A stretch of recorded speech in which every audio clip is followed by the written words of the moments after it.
Dear learners, welcome to NIOS. Today, we are going to learn about the properties of fluids, which should consist of the subtopic as to be the surface tension.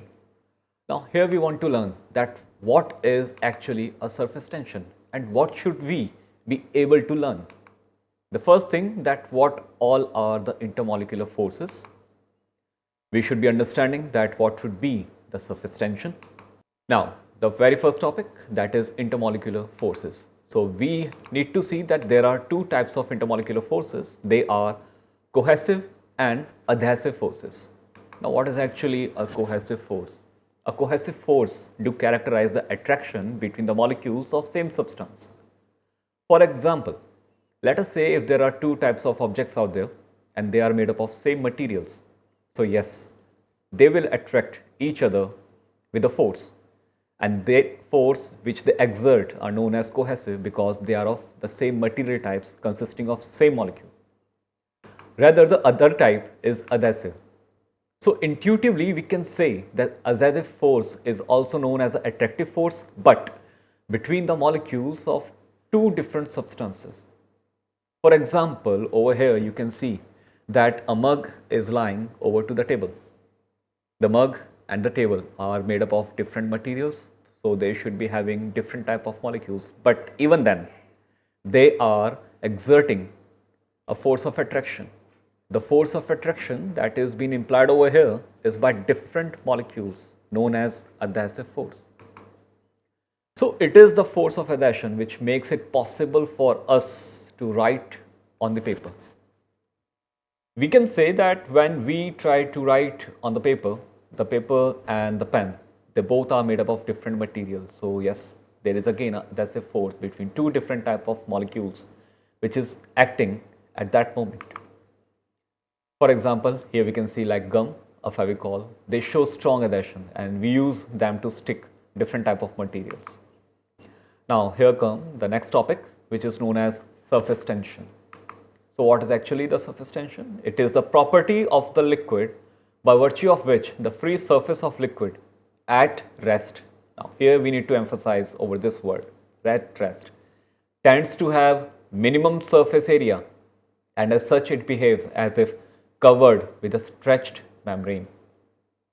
So we can say that if a liquid is at a stationary situation, it would definitely be covering the minimum surface area, and it seems as if a stretched membrane is in behave. So this surface tension is been explained by placing a needle at the top of the surface of a water. So here you can see that the needle is floating due to the surface tension, and the surface tension is already explained that what would be the property of the liquid when the surface of the liquid is at rest. So you can see in the diagram also, as well as that we had already shown you, that the surface tension is acting upward on the surface which is in contact with the needle. So the needle will tend to float. Now what is the surface tension which can be defined mathematically? The surface tension that mathematically can be interpreted as to be the force per unit length in the plane of liquid surface, whose formulation is given by F upon length. Now here we need to emphasize that this would be nothing but force per unit length, where the surface tension is definitely denoted by the term capital T, and the magnitude of the force acting on the direction normal to the imaginary line of length L, and this has to be tangential to the liquid surface. So diagrammatically you can see over here that the surface tension, if we can see the drop of the liquid from upwards, so it would seem as to be in this structure. Here we need to make an imaginary line, and it would seem as to be that it is stretched on both the sides, or we can say two-dimensionally. So it would act as a stretched membrane, and this force is implied per unit length. Now the SI unit, definitely because it is a term, so the SI unit will be given by Newton per meter, as well as the dimensions are given by mt minus 2. Now if you are talking about surface tension, and there is a force per unit length. So a new terminology to arise, that is a surface energy, and this would be the amount of work done against the force of surface tension in forming the liquid surface of a given area at a constant temperature. The temperature should not be changed, otherwise definitely the tension will get a variation due to the change in the density.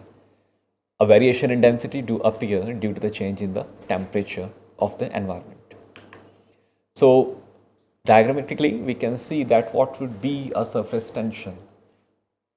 The lower gray sides are known nothing to be but the surface area over which the liquid has been placed.